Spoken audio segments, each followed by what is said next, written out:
সেনাবাহিনীর জন্য আনা হয়েছিল বিপুল গোলাবারুদ। কথা ছিল এসব গোলাবারুদ ব্যবহৃত হবে নিরাপত্তা নিশ্চিত করা এবং শত্রু দমনে। তবে সেই গোলাবারুদ সেনাবাহিনীর অস্ত্রাগারে না যেয়ে বরং বেহাত হয়েছে অজানা শত্রুর হাতে। এ নিয়ে কপালে ঘাম ছুটছে জার্মান সশস্ত্র বাহিনী বুন্ডেসভেয়ারের। কিন্তু কার দ্বারা জার্মান বাহিনীর বিপুল এই গোলা চুরি হলো তা এখনও স্পষ্ট নয়। যদিও প্রাথমিকভাবে জানা গেছে কিভাবে এই গোলা চুরি হয়েছে, যা শুনে হয়তো মনে পড়বে থ্রিলার অ্যাকশনের দুর্দান্ত কোনো মুভির কথা। পারফেক্ট ব্লেন্ডার ফ্রেশ মশলা, ভালোবাসার স্বাদ অটুট থাক। জার্মান সংবাদ মাধ্যম ডয়েচে ভেলের প্রতিবেদনে বলা হয়, জার্মান প্রতিরক্ষা মন্ত্রণালয় তাদের গোলা বারুদ চুরির বিষয়টি স্বীকার করেছে। বলা হচ্ছে, সরবরাহকারী যানবাহনের চালকের অনির্ধারিত স্থানে গাড়ি থামানোর কারণে এই ঘটনা ঘটেছে। তবে ঠিক কে বা কারা এই গোলা বারুদ চুরি করেছে তা এখনও স্পষ্ট নয়। প্রতিরক্ষা মন্ত্রণালয়ের পক্ষ থেকে জার্মানির দুই সংবাদ মাধ্যম এমডিআর ও সাপ্তাহিক ম্যাগাজিন ডেয়ার স্পিগেলকে চুরির ঘটনাটি গত ২৫ নভেম্বর ঘটেছে বলে জানানো হয়েছে।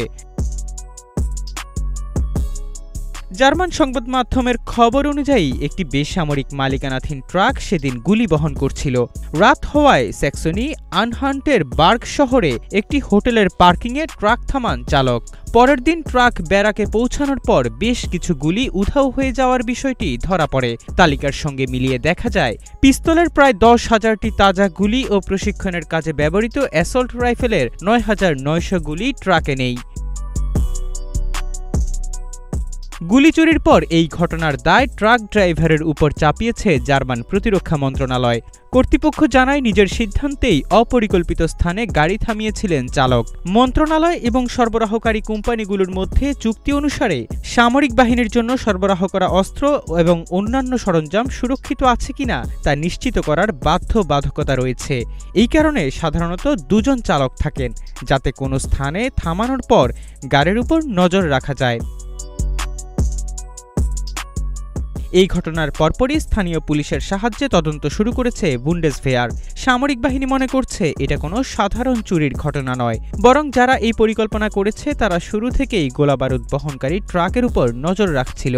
চালক ট্রাকটি থামানোর পর তারা তাদের কাজ সম্পন্ন করে।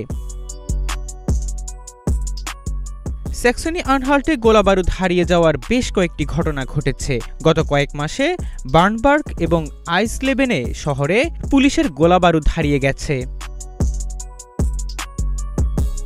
এহসান আব্দুল্লাহ, নাগরিক প্রতিদিন।